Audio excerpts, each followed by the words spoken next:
Ser de izquierda tiene su innegable atractivo.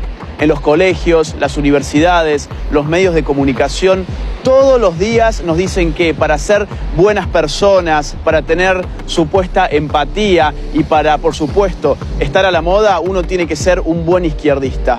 Pero yo elijo rechazar categóricamente a la izquierda y en este video te doy mis 5 razones.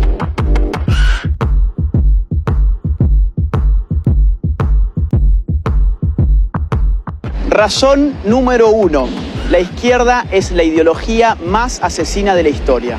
Izquierda y derecha son categorías políticas que nacen en el marco de la Revolución Francesa. Los jacobinos, la primer fuerza de izquierda, por así decirlo, del mundo occidental, fueron los primeros en establecer un gobierno de partido único, que a través del Comité de Salvación Pública asesinó a más de 35.000 personas por no adherir o por oponerse al régimen revolucionario a través de lo que se llamó el terror. Pero el siglo XX vería llegar al poder a la izquierda socialista a través del movimiento comunista bolchevique, de tipo marxista-leninista y maoísta. Entre 1917 y 1991, estos llevaron adelante las matanzas más cruentas de nuestra historia moderna. Aunque a menudo se procure ocultar esta realidad, inauguraron en el mundo la utilización de los llamados campos de concentración para la represión ideológica masiva, donde mediante deportaciones en masa de población se lograba una esclavitud general mediante una red de instalaciones de trabajo forzado. Estos son los números de asesinatos que solamente durante el siglo XX la izquierda cometió. Unión Soviética, 20 millones de muertos, China, 65 millones de muertos, Vietnam, 1 millón de muertos, Corea del Norte, 2 millones de muertos, Camboya, 2 millones de muertos, Europa Oriental, 1 millón de muertos, América Latina, 150.000 muertos, África, 1.700.000 muertos, Afganistán, 1.500.000 muertos. Todo esto solamente contando los casos del comunismo en el poder, es decir, sin contar los muertos en manos de organizaciones terroristas y guerrilleras de izquierda a lo largo y ancho del mundo. Por ejemplo, sin contar los más de 21.600 atentados que cometieron Montoneros y ERP en la Argentina. Por ejemplo, sin contar los más de 12.500 muertos que se llevó el Sendero Luminoso en el Perú. Si de asesinatos se trata, es bueno recordar que el primer país en el mundo que legalizó el aborto fue la Unión Soviética en el año 1920 y que en América Latina el primer país que legalizó el aborto fue Cuba en el año 1965. Es por eso que el más importante político libertario del siglo XX, Ron Paul, ya nos decía en su libro Aborto y Libertad que el aborto estaba íntimamente ligado con el totalitarismo de los movimientos comunistas. Razón número 2. La izquierda en el poder recorta todo tipo de libertades. Como explica Norberto Bobbio en Derecha e Izquierda, la médula ideológica del izquierdismo es su igualitarismo. El deseo de hacer iguales a los hombres, más allá de la igualdad ante la ley, lleva a la izquierda a destruir la libre iniciativa y la espontaneidad social. Además, el Estado reclama cada vez más poder porque siempre se necesita más poder para lograr la ansiada igualdad. Asimismo, dado que para ser iguales a los distintos hay que tratar a las personas necesariamente de manera desigual, la izquierda termina también estropeando la igualdad ante la ley. Veamos, por ejemplo, el ranking 2018 de la Heritage Foundation, que indexa a los países según su nivel de libertad económica, midiendo cantidad de impuestos, de subsidios, de regulaciones, de tramitaciones, etc. En este ranking, que escruta 180 países, los últimos 3 puestos se los lleva Corea del Norte, Cuba, Venezuela. La Bolivia de Evo Morales figura en el triste puesto número 173. Pero la izquierda no solamente aplasta la libertad económica, lo mismo hace con el resto de libertades. Por ejemplo, la libertad de prensa. El ranking 2018 de Reporteros Sin Fronteras, que mide precisamente la libertad de prensa en el mundo, tiene en sus últimos 3 lugares a Corea del Norte, China y Cuba. No olvidemos al mismo tiempo que, por ejemplo, en Venezuela entre el año 2011 y 2018, más de 3.200 ataques a la libertad de expresión han tenido lugar. Razón número 3. La izquierda destruye la economía y el consumo. 3 grandes economistas y sociólogos, Ludwig von Mises, Max Weber y Boris Gruskus, demostraron a principios del siglo XX que bajo el socialismo la contabilidad es imposible, porque la información requerida, que es provista por el sistema de precios, queda destruida. Hay 2 tipos de casos. O bien la información no existe, como los llamados comunismos de guerra, porque lo que no existe es el dinero queda prohibido y la producción y la distribución quedan organizadas por un aparato de tipo militar, O bien la información no se genera correctamente, porque si bien las empresas utilizan dinero, lo que ellas ganan ya no depende de la demanda de los consumidores ni de la oferta en el marco de una libre competencia. Este segundo tipo, el llamado socialismo real, es el más conocido caso de economías estatizadas por la izquierda.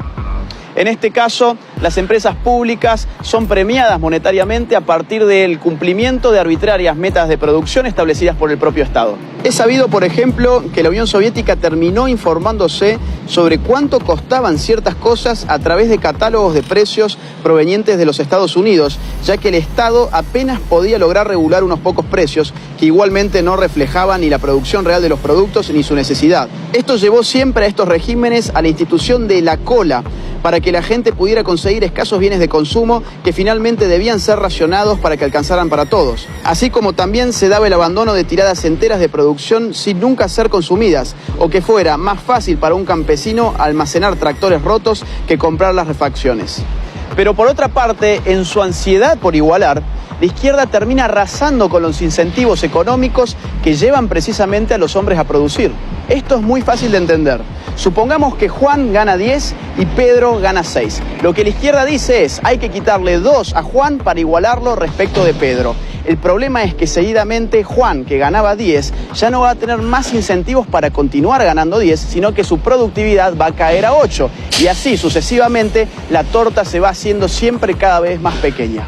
Si a la redistribución compulsiva le sumamos un Estado que va avasallando los derechos de propiedad, que afecta a la iniciativa privada, que engrosa cada vez más el sistema público y aumenta sus regulaciones, tal como siempre ocurre en los regímenes de izquierda, lo que veremos afectarse en definitiva y de forma indefectible es la economía. Razón número 4. La izquierda destruye la calidad de vida.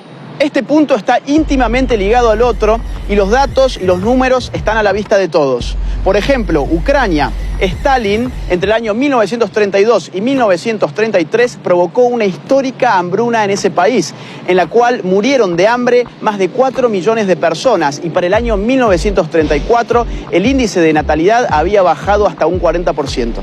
Miremos si no el caso chino. Con el régimen totalitario implementado por Mao Zedong, la tasa de pobreza era de un 80%, pero con las reformas de mercado del año 1978 por Deng Xiaoping, ese número empezó a decaer y terminó siendo del 10%. Esto significa que, dejando atrás el socialismo a partir de las reformas de mercado, China logró sacar de la pobreza a más de 500 millones de personas. Veamos también lo que sucedió en Cuba. Finalizando los años 50, antes de la revolución de Fidel Castro, el Atlas Económico Mundial de Ginzburg colocaba a Cuba como el tercer país de mayor ingreso per cápita de Latinoamérica, después de Argentina y Uruguay. Hoy, Cuba ocupa el penúltimo puesto del ranking, con $7.602 del PBI per cápita, mientras que en Chile, por ejemplo, el ingreso es de $27.058 per cápita, y el primero en América Latina en el Índice de Desarrollo Humano de la ONU. Y tenemos el caso venezolano frente a nuestras propias narices. El llamado socialismo del siglo XXI dejó en la pobreza a un 87% de su población. En el año 2017, por ejemplo, el 64.3% de los venezolanos bajó de peso un promedio de 11,4 kilogramos.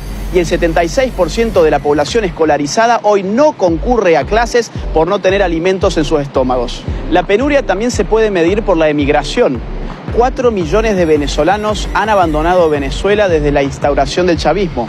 No importa que vivas bajo un océano de petróleo, la izquierda siempre empobrece a la gente. Y finalmente, razón número 5, la izquierda es la religión laica de los resentidos sociales. La frustración es una realidad psicológica de la cual nadie está a salvo. Es propio de la limitación humana no lograr aquello que nos proponemos en todos los casos. Siempre hay algo que no conseguimos ni podremos conseguir. El ser humano, por definición, es falible. Acá es donde la izquierda interviene, calmando la frustración y trastocándola por resentimiento. Lo que la izquierda te dice es, vos no tenés ninguna responsabilidad individual sobre tus actos. Vos sos una simple víctima.